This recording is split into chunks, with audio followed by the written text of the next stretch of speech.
Sindhu Bhairavi serial நெக்கான எபிசோடில் பைரவி வந்து நம்ம சஞ்சயை விழுந்து விழுந்து கவனிக்கிறாங்க. அது ஆறுமுகத்துக்கு வந்து பிடிக்கல. கட்டின புருஷன் குத்துகளாட்டு இருக்கு, என்ன பார்க்கறத விட்டுட்டு அவனை போய் பார்க்குறால, போய் எங்கள் அம்மா இவனை போய் வர சொல்லியிருக்காங்களே, என்ன பண்ண அப்படின்னு சொல்லி யோசிச்சுட்டு இருக்காரு. அதுக்கப்புறம் சிந்து வந்து சிவாவோட பிளேட்டில் இருந்து அப்பளத்தை எடுத்து சாப்பிட்றத பார்த்த ஆறுமுகம், நம்மளுக்கு அந்த ஐடியா ஒத்து போகுமா அப்படின்னு சொல்லி பைரவியோட பிளேட்டில் இருந்து அந்த அப்பளத்தை எடுத்து சாப்பிட்றாங்க. பைரவி பார்த்துட்டு, இதெல்லாம் நான் சாப்பிட மாட்டேன், உன்னோட எச்சி, உனக்கு வந்து இந்த ரொமான்ஸ்லாம் செட் ஆகாது இந்த ஃபேஸ்க்கு அப்படின்னு சொல்லிடுறாங்க. இதை உடனே சஞ்சய் மனசுக்குள்ளே ஆமாம் இவன் ஃபேஸுக்கு ரொமான்ஸ்லாம் செட் ஆகாது அப்படின்னு சொல்லி யோசிக்கிறாரு. ஆறுமுகத்துக்கு வந்து செம கடுப்பு, இவன் முன்னாடி நம்மளை நோஸ்கட் பண்ணுறாள் அப்படின்னு சொல்லிட்டு. அப்போ சிந்து வந்து சொல்கிறாங்க, கூடிய சீக்கிரம் நம்மளுக்கு குழந்தை பிறக்கும் அப்படின்னு சொல்லிட்டு.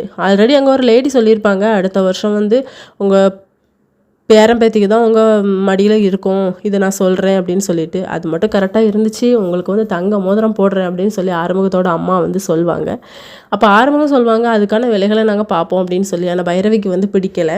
அவங்க வந்து கத்துவாங்க, நீ என்னை பொண்டாட்டின்னு சொல்கிறத போது நிப்பாட்டுடா அப்படின்னு சொல்லிட்டு. இன்னொரு பக்கம் சிந்துவோட ஃப்ரெண்டு ஒரு பையன் உண்டு, அவங்க அம்மா வந்து ரொம்ப சீரியஸாக இருப்பாங்க. அப்போ நம்ம ஸ்னேகா தான் சொல்லுவாங்க, அவங்களுக்கு ஆப்ரேஷன் பண்ணணும், அந்த செலவெல்லாம் நாங்கள் பார்த்துக்குறோம். ஆனால் சிந்து வந்து தனக்குத்தானே தாலி கட்டிட்டான்னு சொல்லிட்டு நீங்கள் எல்லோரும் முன்னாடி வந்து சொல்லணும், சொல்வியா தம்பி அப்படின்னு சொல்லி அவங்ககிட்ட கேட்குறாங்க. இதோட இன்றைக்கான எபிசோட் முடியுது.